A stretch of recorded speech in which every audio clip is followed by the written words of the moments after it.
Dans cette séquence, nous allons aborder l'étude d'un autre élément qui va faciliter le travail de mise en page. Il s'agit des grilles. On distingue plusieurs grilles. Chacune d'elles possède un magnétisme. Ce magnétisme sera du même ordre que celui que l'on peut obtenir avec les repères. Dans chaque cas, ce magnétisme peut être désactivé. Par exemple, au niveau des repères, le magnétisme peut être désactivé en décochant cette option. Vous voyez que celui de la grille n'est pas actif par défaut. Il faudra penser à l'activer, à moins que vous décidiez d'utiliser la grille uniquement comme guide visuel. Vous voyez également dans cette commande qu'on distingue deux grilles, la grille du document, la grille de ligne de base. Dans les deux cas, cette commande peut s'afficher par clic droit ou CTRL-clic si vous avez une souris avec un seul bouton, qui peut être le cas sur un Mac. On peut afficher également ces grilles par le menu Affichage. Donc c'est ce que je vais faire ici. Je vais commencer par afficher la grille du document. Cette grille joue le rôle d'un papier millimétré et on va pouvoir la configurer. Pour configurer la grille, je vais afficher les préférences comme tout à l'heure en tapant commande K et je vais me rendre dans la rubrique grille. Je retrouve les réglages des deux grilles. Donc on va commencer par celle du document.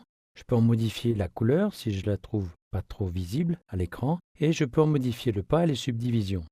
Pour l'instant, les valeurs proposées correspondent à des valeurs anglo-saxonnes puisque 25,4 est la dimension d'un pouce.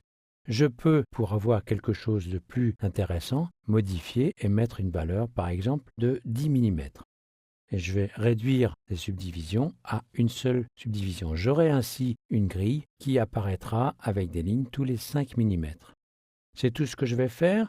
En passant, je vous signale que cette grille est à l'arrière-plan, ce qui donne la meilleure lisibilité, mais je peux éventuellement la placer au premier plan. Dans ce cas, elle couvrira tous les objets qui sont placés sur la page. Cette grille, bien sûr, n'est pas imprimée. Voilà, j'ai une grille donc en millimètres. Je vais dézoomer un petit peu pour vous la montrer. Je vais supprimer les anciens repères pour avoir une meilleure visibilité sur la page. Donc, je pourrais utiliser cette grille sans forcément activer son magnétisme pour placer des objets de manière visuelle. Je vais masquer cette grille de manière à pouvoir étudier l'autre grille. Cette autre grille, elle va apparaître par le menu grille et repères, puis afficher la grille de ligne de base. On peut également afficher cette grille par le menu affichage, comme je vous l'ai montré tout à l'heure, ou encore ici, directement, grille de ligne de base. Alors ici, elle n'apparaît pas. Ceci est dû à son réglage. On va voir que si je zoome, elle devient visible. La raison est la suivante, on va le voir tout de suite. Quand je lance les préférences grille, elle possède un seuil de réglage à 75%. Comme j'avais dézoomé à 50%, la grille a disparu.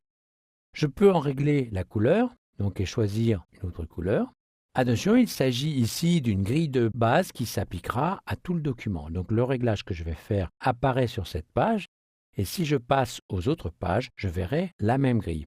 Nous verrons par la suite que InDesign propose la possibilité de créer une grille par bloc. Alors je vais régler la position de la première ligne. Je peux régler cette position d'après le haut de la page ou d'après la marge supérieure. C'est-à-dire que si je mets 0 ici, la première ligne sera située sur cette ligne ici. Maintenant, la valeur de pas est exprimée en points puisque cette grille a comme principal rôle de magnétiser les lignes de base des textes.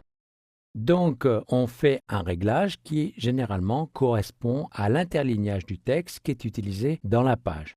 Ici, comme on vient de le voir précédemment, je peux définir un seuil de manière à ce que cette grille disparaisse quand je change de taux d'affichage. De toute manière, dans tous les cas, quels que soient les repères ou les grilles affichées, quand je changerai de mode d'écran et que je passerai au mode aperçu, je ne verrai plus cette grille ou ces éléments de repères que l'on a placés. Donc je vais laisser ce réglage. Voilà, vous voyez que cette fois-ci, la grille n'occupe plus que les marges et ne déborde pas à l'extérieur, ce qui donne une meilleure lisibilité. Nous allons terminer cette séquence en regardant un exemple d'utilisation de ces repères et ou de la grille pour positionner des objets.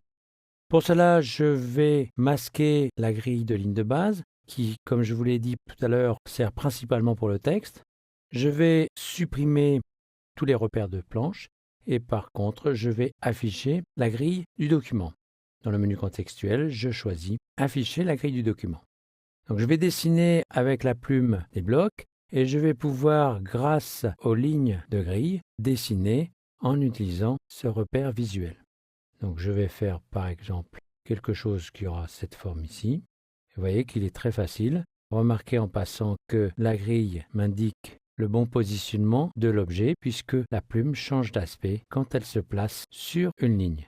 Il en est de même au niveau des repères. Donc je vais faire un dessin comme ceci, par exemple.